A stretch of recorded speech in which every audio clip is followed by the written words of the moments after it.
show, we have another fantastic conversation for you. We are chatting Pam and Tommy, which is streaming now on Hulu, which is just a fun show. It's a love letter to the late 90s and the internet before it was really the internet, viral videos before viral videos existed. And we're chatting with one of the stars of this show. And he also has his own casting agency, which, by the way, we're going to talk about that as well. Paul Sinacore, welcome in. It's great to have you here today. Hey, Brett, how are you doing?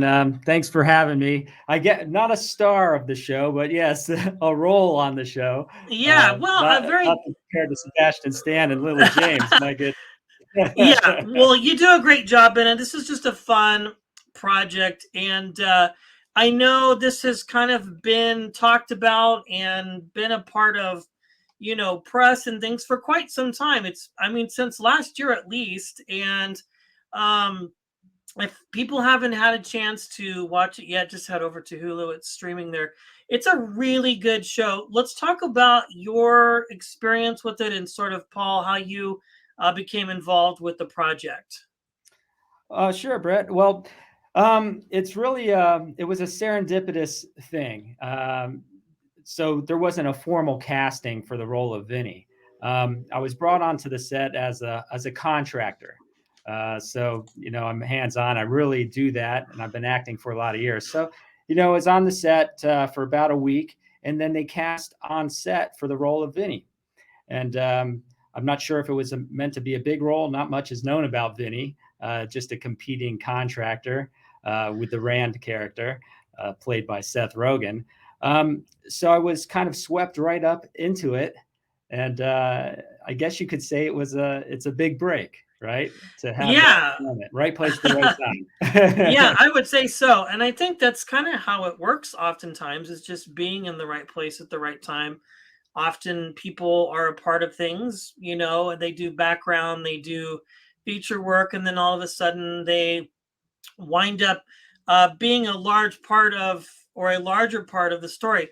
It's interesting because I'm 47, so I remember when all of this sort of came about and unwound itself, and really was a huge deal at the time. Because these two had been together for a little while, and then all of a sudden this sex tape or whatever you want to call it comes out, and it just becomes national news. And of course, it's got Sebastian Stan and just another fantastic cast. It's great that you're a part of it. It's a lot of fun. What was your experience like being a part of this iconic story and just really having the opportunity to be a part of such a fantastic cast? Well, like you, Brett, I remember when the tape came out. I was in the scene. I've been fortunate enough to actually meet Pam and Tommy, the real Pam and Tommy. Not know them well, but was in their proximity. So I was excited about this too. I was a pro drummer for a lot of years, so I really related to Tommy, and it was exciting for me to even know that this was happening, and then to get on set, understand the story that they were telling, because I didn't really know the minutia of what had happened, how the sex tape was released, how it was found, and the whole story there. So really exciting for me. On the set, it was just amazing. I mean, the set is the house, Pam and Tommy's house for the show. And, working, the crew was fantastic. And I was swept right into the scene, as I said. I mean, there I'm standing next to Seth Rogen. I actually met him on Freaks and Geeks way back, getting back into when he got his start. And we talked a little bit about that. We blocked the scene, rehearsed a couple times, had some stand-ins for a bit, came in, and then did the scene. I was able to hang out with Sebastian Stan. We played a little basketball, shot around on the court, and met Lily James as well. And she's such a sweetheart. And to watch her transform into Pam, because what a remarkable shift for her. Those aren't really the roles she was known for. Right. Right. So it was incredible. The level of acting is amazing. I mean, Sebastian Stan really brings uh, this idea of who Tommy is, right, to life. And Lily is just absolutely incredible in the role. Seth, yeah, playing Rand. Wow. I mean, you really get into that idea, right, of who this man Yeah. is. Seth really does his thing with that. It's incredible. Um, I'm excited to actually see the series myself. I've only seen some of the trailers, so I know it's streaming right now. So as of yet, I still haven't seen what's there. I don't Oh, know okay. I don't know how much remained in, what hit the editing room floor, so we'll see. I mean, I'll see what actually was there compared to what I did on set. But it was about a day of shooting a couple of scenes, and then over the course of a week. So really incredible. Great. Yeah, I mean, they just all do such a good job, and really, you find yourself really believing that it is Pam and Tommy. And even last summer or so, I think when they started releasing, press and cast photos and set photos, it was almost indistinguishable, really, like who was who, because they do spitting image jobs. And then I know Adam Ray, who plays Jay Leno on the show, and he's interviewing Pam about the tape, and really just kind of it's interesting because is unintentional as it might have been, or whatever the case might be. I mean, this again was way before social media. He was even around YouTube. The internet had been out for a few years, but really wasn't what we know it as is today. And so the fact that this tape got grabbed a hold of and got bought and sold and published, and literally just took over the world because of the fact that that was like at the height of their popularity too.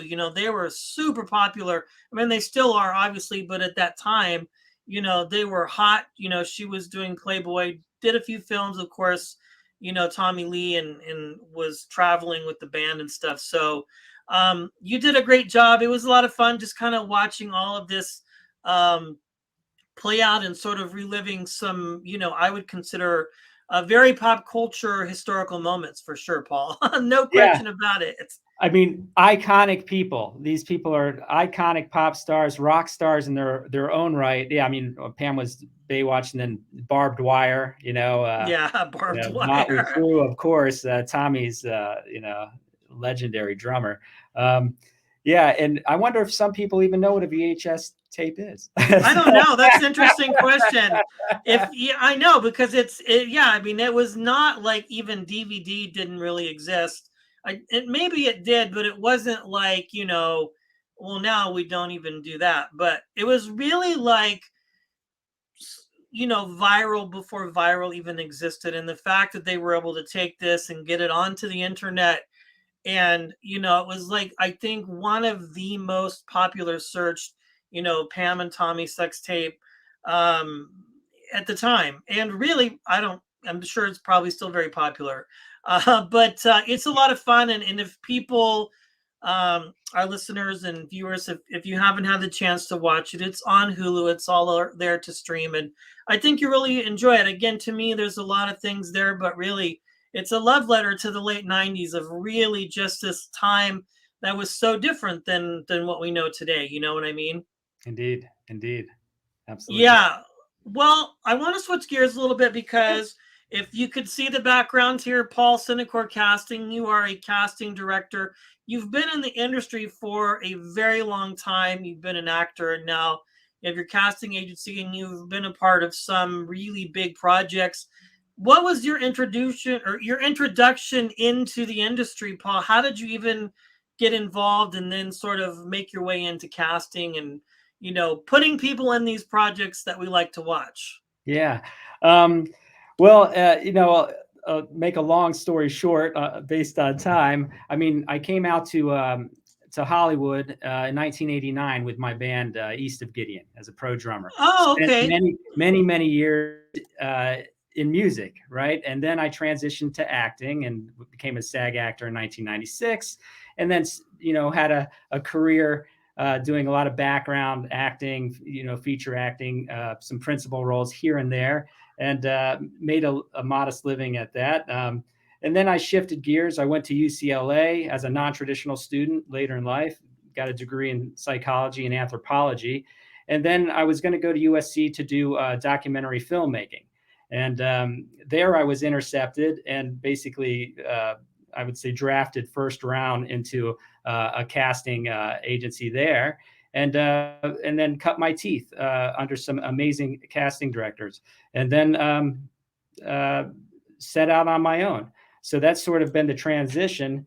And, some people say it's an overnight success, but it's been a long journey to get here. Yes, And it's for it's sure. my overall understanding of talent, being in front of the camera, on camera, and then my understanding of production and the casting side and what it takes. And for me, I can play on both sides. So I level the playing field, I think, and it makes the job a lot easier for production, a lot easier for agents, a lot easier for talent. And my platform is diversity and inclusion. So I'm with CSA. I'm on the Equity and Entertainment Committee there, the Commercials Committee, and CSA Cares. So I'm heavily involved, and I'm also at UCLA an alumni board advisor there. So I'm constantly giving back and just looking to make things better all around. Have great well-being for the world. So I know that sounds grandiose, but it's truly who I am. And I still Yeah, for play sure. drums, and I still act on the side, but it's all about casting now. Yeah. Yeah, yeah, and that's what you do is so fascinating because the projects that we watch, that we enjoy. I mean, I did a lot of background in feature work when I lived in New Mexico for a lot of shows in plain sight, Breaking Bad, Mm. Crash, all these. It's a very like what people don't understand is that it's a very, what's the term I'm looking for, specified skill set to be put in charge, even down to background, even somebody who might have one line, whatever the case might be. When you go into a casting room, well, now it's done by Zoom, but then in the 2000s, going into a casting room and playing the mental gymnastics with everybody else in there. Now it looks like you, and then the one person who's not looking like everybody else in the room going, why the heck is this person here? What are they trying to do? And really just kind of choosing specifically, even the person that crosses in the background and has one line and says good morning. Like that's all a very detailed process. You might see hundreds of people for that one particular role. Uh, East of Gideon, of course, we got to wrap up with that. The late 80s, 90s rock scene, Christian rock scene, just traveling with all the bands and stuff, all the festivals and things. Do you still keep in contact with the band at all? Are you guys in touch these days, or has everybody kind of Yeah. moved on? Any chance of putting out any new music? I think a very specific niche audience might find that interesting to see. Right. It's interesting that you ask that because we just had a 30-year reunion Okay. last year, and we did some recording, and the band broke up again, incidentally. So, it's a chemistry thing for the band, but it was an amazing time, a magical time. And I'm actually doing a documentary film, uh, Okay. about the reunion of the band, and also telling the tale of Los Angeles rock history through the eyes of my story as a drummer, through the band, through playing shows with bands like Rage Against the Machine and Tool, being around with Pearl Jam. And it's a huge history of LA rock. It's an important story. So we're in post with that. And so that's the next thing on the list. But yes, I'm not sure if there'll be an East of Gideon show or they'll play again, but we did do a lot of good stuff. I hadn't spoken to the guys and some of them for 30 years. Wow. So making those calls, it was absolutely incredible to reconnect with them. And it was a magical time. Yeah. Yeah, I can imagine. Well, be sure to check out Pam and Tommy streaming now on Hulu, and of course, Paul Sinacore as well, who's a part of this project. Paul, thank you for hanging out with us today. I appreciate it. Absolutely, Brett. Thank you so much. Look forward to seeing you again sometime.